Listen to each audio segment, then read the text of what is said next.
Bonjour Véronique Riche-Flores.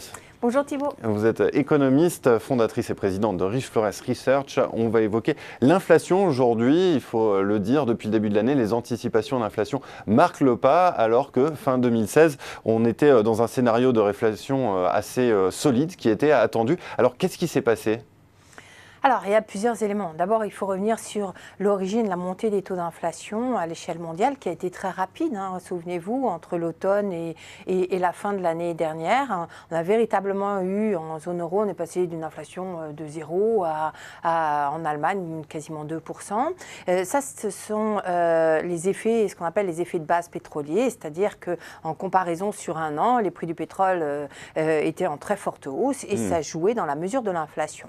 Donc, premier élément. Deuxième élément, qui a laissé penser que finalement les choses pourraient redevenir un peu inflationnistes après des années de crainte ou d'angoisse à l'égard de la déflation. L'économie mondiale et l'économie européenne allaient un peu mieux et est arrivé Donald Trump avec un plan finalement de relance de l'économie américaine à coup de baisse d'impôts, certes, mais surtout un vaste plan de dépenses d'infrastructure. Il y avait dans son programme 1000 milliards sur 10 ans. Donc c'est assez considérable et tout ceci a effectivement conduit beaucoup d'économistes et surtout les investisseurs à penser que la déflation c'était fini, qu'on était en phase de reflation avec l'idée qu'on reflatait l'économie à coup de politique économique, en particulier celle de Donald Trump, qui permettrait de retrouver la croissance et d'allonger le cycle. Alors à partir de là, les taux d'intérêt remontent, les anticipations sur l'inflation remontent et puis arrive le 20 janvier, Donald Trump prend ses fonctions. Là, les anticipations commencent déjà à retomber un petit peu. Et puis, les semaines qui suivent montrent que finalement, Donald Trump n'a pas les moyens en l'état de passer son plan à la fois de baisse d'impôts ou de dépenses d'infrastructures, tant qu'il n'est pas capable de faire passer une réforme de l'Obamacare, cette réforme de la couverture santé, qui est la seule source en vérité d'économie budgétaire, à peu près 830 milliards, pour permettre de rediriger ces économies vers des baisses d'impôts ou des dépenses d'infrastructure. Donc on en est là. La réforme, la refonte souhaitée de l'Obamacare a été votée par le Congrès, elle n'a pas passé le Sénat. Il semble que ce passage sera très difficile, très compliqué.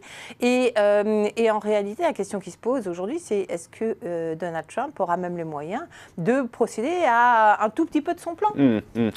Or, ce que va faire Donald Trump au niveau mondial, vous l'avez dit, les prix des matières premières soutiennent l'inflation. Il y a aussi des dynamiques salariales qui se mettent en place aux États-Unis, en Allemagne. Alors, est-ce qu'on peut dire que même si cette dynamique est moins forte que ce qui était attendu, elle est néanmoins bel et bien enclenchée, elle est durable ?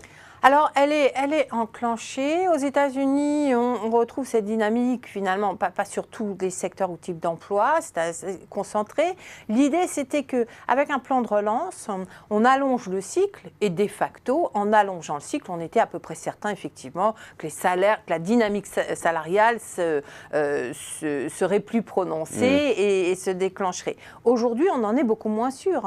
Et en réalité, on voit des tensions salariales dans les secteurs bien connus, tels que des technologies de l'information. Partout ailleurs, on n'en voit pas. Et même dans ce secteur des technologies de l'information, attention, c'est un secteur qui est en perte de régime. Depuis le début de l'année, le secteur perd de l'emploi, pas de manière violente, mais a cessé de progresser. Les résultats commencent également à marquer le pas. Donc on n'a pas l'impression qu'on ait vraiment une menace d'inflation salariale. Oui. Il faudrait pour ça avoir la garantie d'une croissance plus solide, oui, que le dernier trimestre en particulier, et plus durable pour véritablement être certain. D'ailleurs, on voit bien que la Réserve fédérale américaine est largement surprise par l'absence de réaction des salaires au faible taux de chômage. C'est vrai qu'on a un faible taux de chômage, mais une réserve de main-d'œuvre qui est sortie du marché de l'emploi, qui est là, notamment dans les activités de services, où on a beaucoup d'emplois peu qualifiés. Et donc là, il est difficile d'imaginer que les salaires accélèrent significativement pour l'instant. Si on exclut les matières premières de l'analyse, est-ce que ça change fondamentalement ? Pas vraiment. Quand on détaille l'inflation, que ce soit aux États-Unis ou dans les pays d'Europe, vous citiez l'Allemagne, et c'est légitime parce que l'Allemagne a quand même un cycle assez long derrière elle, on ne voit pas poindre de tensions inflationnistes en dehors de des prix de l'immobilier ou des loyers et de tout ce qui concerne le transport, c'est-à-dire en réalité l'énergie. Et ça, c'est une caractéristique très spécifique de la période que nous traversons, notamment après 8 ans de croissance aux États-Unis, par exemple.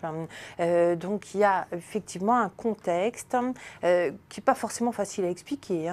Je pense que c'est un mix de situations structurelles de croissance plus faible et sans doute de manque de marge de manœuvre des entreprises, parce que rappelons-nous que la croissance des bénéfices, enfin de la productivité est à peu près à zéro, non 1%, en réalité 1% lent, et que la croissance des profits des entreprises, c'est un petit peu raffermi ces derniers trimestres, mais reste très faible, donc n'autorise pas quelque part à véritablement faire face à des hausses de salaire. C'est aussi pour ça que dès que vous avez un petit peu de création d'emplois pendant 1 ou 2 trimestres, ça retombe derrière parce que les entreprises n'ont pas les moyens. Dernière question, quelles conséquences peut avoir une déception sur le front de l'inflation pour les investisseurs?